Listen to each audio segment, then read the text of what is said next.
नमस्कार साथियों, मैं डॉक्टर दिनेश कुमार पांडे।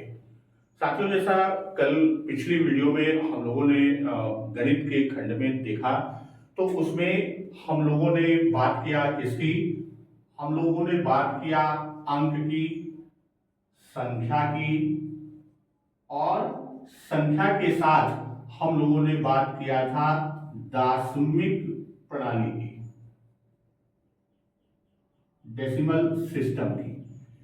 तो आज के खंड में हम लोग इसी से आगे चलते हैं। सबसे पहले हम अंक की बात करते हैं कि जब यहां दार्शनिक प्रणाली में हम लोगों ने अंक और संख्या इन दोनों का संबंध देखते हैं, तो दार्शनिक प्रणाली में ये विशेषता बताई गई थी कि इसमें कुल 10 अंक यानी 10 प्रतीक होते हैं। वह 10 प्रतीक क्या है? वह 10 प्रतीक 0, 1, 2, 3, 4, 5, 6, 7, 8 और 9, ये हमारे क्या हैं? 10 प्रतीक हैं। अब हम जब अंकों की बात करते हैं कि ये हमारे प्रतीक ही क्या हैं? ये हमारे अंक हैं। तो अब इसमें हम सबसे बड़ी और सबसे छोटी संख्या की सबसे पहले बात करते हैं। तो सबसे पहले हम बात किसकी करते हैं कि सबसे बड़ी संख्या। तो सबसे बड़ी संख्या, अब यहां सबसे बड़ी संख्या में सबसे पहले ये हमारे कितने अंक हैं? 1 अंक की संख्या है। तो हम सबसे बड़ी संख्या किसकी? हम 1 अंक की सबसे बड़ी संख्या। तो अब इसमें अगर हम देखें तो यहां से यहां तक सबसे बड़ी 1 अंक की संख्या जो होती है वह कौन सी है? वह 9 है। अब इसमें सबसे छोटी संख्या, वैसे अंक प्रतीकों में हम देखेंगे तो ये 0 भी है, लेकिन सबसे छोटी संख्या 1 अंक की सबसे छोटी संख्या की जब हम बात करते हैं, 1 अंक की सबसे छोटी संख्या, तो 1 अंक की जो सबसे छोटी संख्या है वह हमारी 1 है।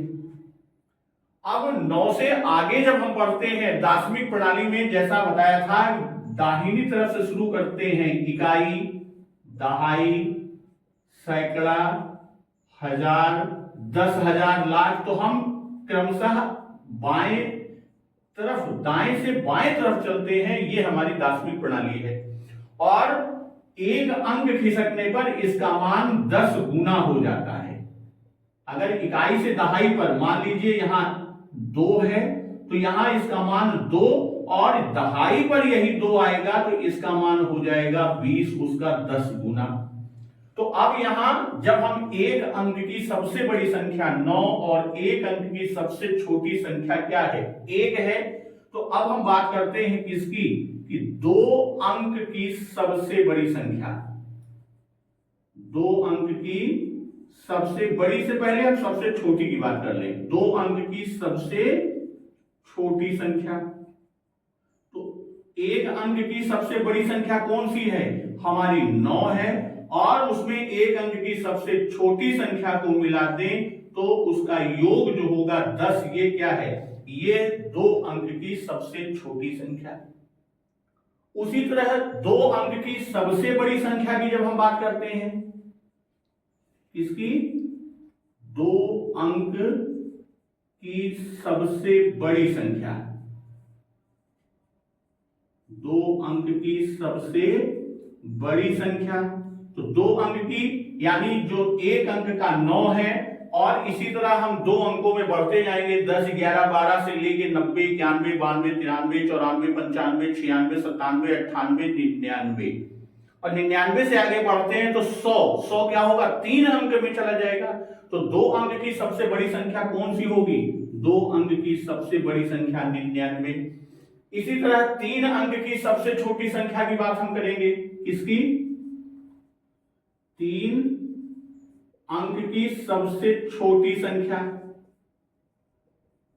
ये क्या हो जाएगी? ये 99 में 1 जोड़ देंगे, 99 में 1 जोड़ देंगे तो 3 अंक की सबसे छोटी संख्या।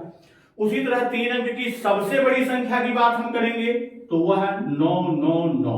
तो सामान्य रूप में समझने के लिए जितने अंकों की हमें सबसे बड़ी संख्या ज्ञात करनी हो, तो जैसे 7 अंक की सबसे बड़ी संख्या, तो हम क्या करेंगे 7 बार 9 लिख दें। सबसे छोटी संख्या ज्ञात करने का तरीका कि अगर जैसे 6 अंक की सबसे छोटी संख्या है, किसकी 6 अंक की सबसे छोटी संख्या की बात हम कर रहे हैं, 6 अंक की, तो उसमें क्या करेंगे सबसे पहले तो 1 लिख दें, 1 अंक की सबसे छोटी संख्या। अब जितने अंक कहा उसमें से 1 हमने लिख लिया, यानी 6 कहा, तो हम 5 जीरो और बढ़ा दें तो ये क्या हो जाएगा, ये हमारी 6 अंक की सबसे छोटी संख्या हो जाएगी। तो सबसे बड़ी और सबसे छोटी संख्या की बात हमने किया। अब हम बात करते हैं किसकी, इसके बाद हम बात करते हैं अंकों की, अंकों के मान, अंक के मान की बात हम करेंगे।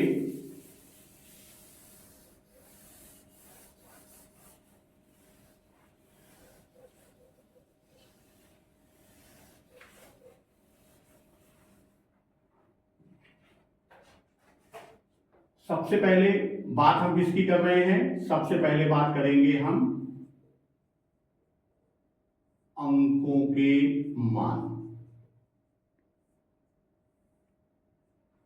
जब हम अंकों के मान की बात करते हैं तो किसी भी संख्या में प्रयुक्त प्रत्येक अंक, कोई भी संख्या, मान लीजिए हम यहां एक संख्या कोई एक ले लेते हैं 8 9 0 1 2 3 7, मान लीजिए ये एक संख्या हमने लिया।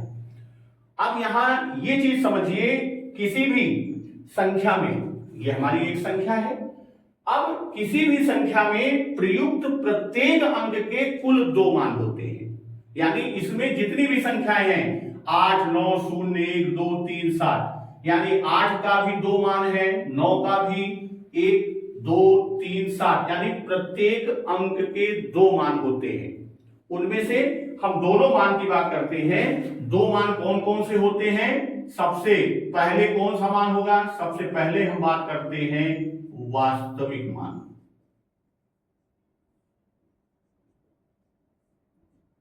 और दूसरा स्थानीय मान।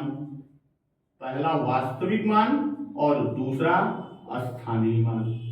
अब यहां हम ये समझते हैं कि वास्तविक मान क्या है और स्थानीय मान क्या है।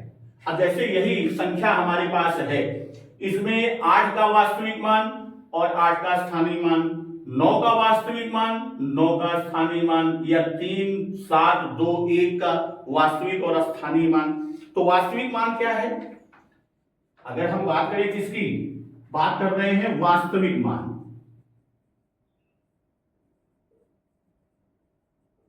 वास्तविक मान से मतलब क्या है, या किस अंक का वास्तविक मान है तो वो क्या है, उसकी परिभाषा क्या है, कैसे हम समझेंगे। तो उसके लिए वास्तविक मान में कि जो, अब वास्तविक मान जो है, ये पहली चीज ये जान लीजिए कि यह कभी बदलता नहीं, वास्तविक मान कभी बदलता नहीं, चाहे वह जिस स्थान पर हो, किसी भी स्थान पर होगा वह अंक उसका वास्तविक मान। अब 8 को यहां से उठाकर हम यहां रख दें तो भी इसका मान 8 ही होगा। वह क्यों, किसी भी संख्या का वास्तविक मान हमेशा स्थिर होता है। जैसे इसका जो वास्तविक मान है इसे हम जातीय मान, अंकित मान या शुद्ध मान भी कहते हैं। वास्तविक मान को ही हम कई और नामों से भी जानते हैं, जैसे जातीय मान, इसी को हम क्या कहते हैं, जातीय मान, इसी को शुद्ध मान भी कहते हैं, और इसी को अंकित मान भी कहते हैं। अब ये बड़ी संख्या में छोटी संख्या से उदाहरण ले रहे हैं, मान लीजिए 1 2 7 3 अंक का है। अब यहां 1 का वास्तविक मान 1 होगा, 2 का वास्तविक मान 2 होगा और 7 का 7 होगा। इसी तरह अगर हम संख्या के अंकों को बदल दें, 2 1 7 कर दें तो भी इसका वास्तविक मान वही होगा, इसके मान में कोई परिवर्तन नहीं होगा, इसके मान में कोई परिवर्तन नहीं होगा। अब इसके साथ साथ हम बात करते हैं किसकी, हम बात कर रहे हैं स्थानीय मान की। अब स्थानीय मान जब हम बात करते हैं तो जैसे नाम से ही है, स्थानीय मान, स्थान विशेष का मान।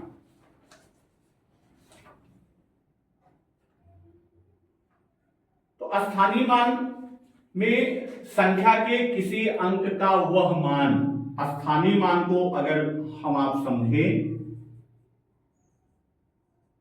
स्थानीय मान स्थान विशेष पर, इसको सामान्य रूप में अगर हम समझें तो ये समझ लें कि किसी स्थान विशेष। अब ये स्थान विशेष किससे संबंधित है? यह है दार्शनिक प्रणाली। जो दार्शनिक प्रणाली में हम लोगों ने पढ़ा था कि दाएं से बाईं ओर चलते हैं तो इकाई, दहाई, सैकड़ा, हजार, यानी वह इकाई पर है, दहाई पर है, सैकड़ा पर है। स्थान विशेष यानी दार्शनिक प्रणाली के अनुसार उसका जो मान होता है वही उसका स्थानीय मान कहलाता है।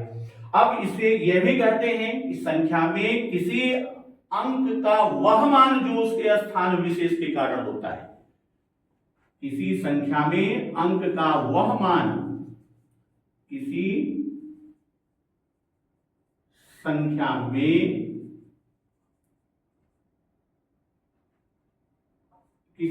में अंक का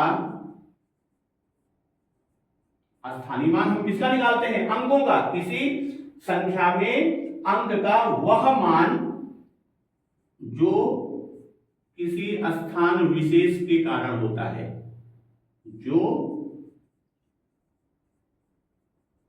किसी स्थान विशेष के कारण होता है, किसी स्थान विशेष के कारण होता है, वह उसका स्थानीय मान कहलाता है। जैसे अब यहीं पे हम संख्या, मान लीजिए इसी को उदाहरण लेते हैं कि 1, 2 और 7। तो 7 किस पर है? इकाई पर, 2 दहाई पर और 1 किस पर है? सैकड़ा पर। इसी तरह 1000, 10,000, लाख, 10 लाख, आगे हम बढ़ते जाते हैं। अब यहां इसका मान क्या हो जाएगा? इकाई का मान जो है वो 7 गुणे 1 यानी 7, और ये दहाई पर है तो 2 गुणे 10 बराबर 20, और ये सैकड़े पर है तो 2 गुणे 100 बराबर, ये 1 है, 1 गुणे 100 बराबर 100। अब इसी का हम लोग विस्तृत रूप भी पढ़ते हैं। अब इन्हीं तीनों अंकों को हम जोड़ दें तो ये मान हमारा क्या आएगा? यही आ जाएगा। अब इसको अगर हम जोड़ के रूप में देखें तो हम लिखेंगे 100 धन 20 धन 7, और इसको आप जोड़ेंगे तो इसका मान भी 127 आएगा। ये आज हमने अंकों के मान, वास्तविक और स्थानीय मान की बात किया। फिर वास्तविक मान क्या है? उसका जातीय मान, शुद्ध मान या अंकित मान के नाम से भी जानते हैं। इसमें कभी बदलता नहीं। जैसे स्थानीय मान में हम अंक का स्थान परिवर्तन कर दें तो स्थान के सापेक्ष उसका मान परिवर्तित हो जाएगा, किंतु वास्तविक मान, जातीय या शुद्ध मान को हम कहीं पर भी इसी स्थान विशेष पर रखेंगे तो उसके मान में कोई परिवर्तन नहीं होगा। दोस्तों, अब अगले खंड में मिलते हैं, अगले चैप्टर के साथ, अगले यूनिट के साथ। तब तक नमस्कार, वंदे मातरम।